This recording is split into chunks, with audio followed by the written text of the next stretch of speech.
Magandang araw sa inyong lahat.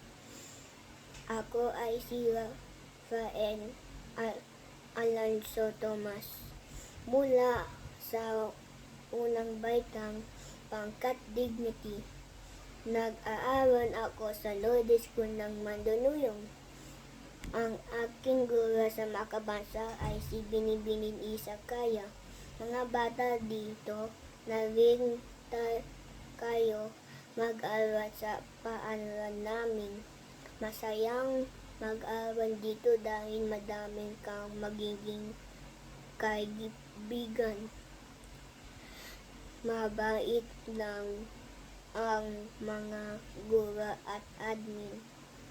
Malawak ang aming paaralan. May sariling gym, swimming pool, basketball court, at soccer field.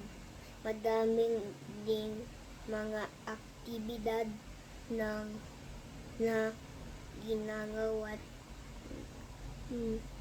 ang mga aral dito. Kaya ano pa hinihintay niyo dito namin kayo mag-aral?